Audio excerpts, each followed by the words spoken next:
Our 52-day journey is about to end. No matter when you joined, we all finish with a single, common, final request. I'm Eli Kaplan-Wildman from Unbound in Jerusalem. The high holidays are almost over, and if we think about it as a process of purification, we're at the end. We get to celebrate. Sukkot is a festival, though there's still a lot at stake. First of all, from our shapes last week, we have the 4 species. You've made these during the 4 days leading up to Sukkot, or you can make them now. The 4 species come together to form a reminder of where we should be bringing good into the world, everywhere, and as a symbol of our request for rain from above.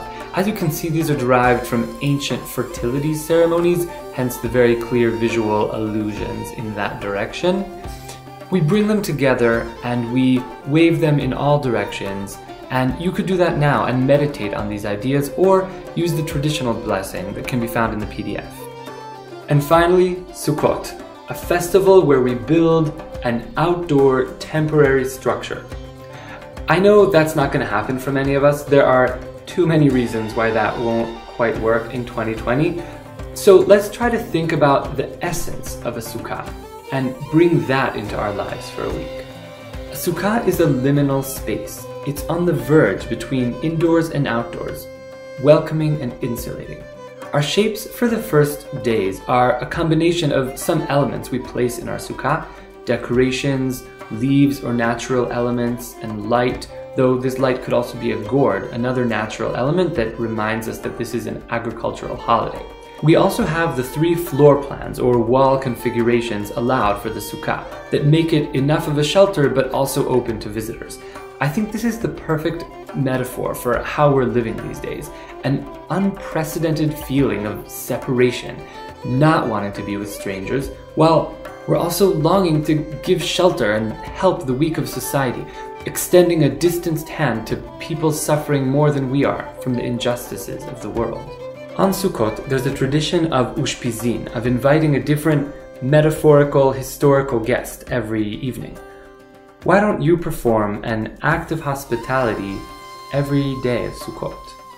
You can use these shapes as a way to journal or document what you've done, whether it's calling someone who you don't normally talk to, supporting an organization that helps the needy, sending an online purchase as a surprise that'll make someone's day, or having someone over in a safe and healthy way. Hang up these mementos of your interactions to create your indoor sukkah, a safe haven of openness, festivity, and warmth. As Sukkot comes to a close, things get serious again. It's easy to forget how important water is in our lives, but these days, with forests on the west coast either dry or burning, and the pandemic reminding us that we are actually returning to the basics, this ending to the holiday couldn't be more timely. Our prayer for rain begins on Hoshana Rabbah, one of the last mornings of Sukkot, where we have this ceremony where we whip one of the 4 species, the willow branch, until there are no leaves left on it. Yes, this is real.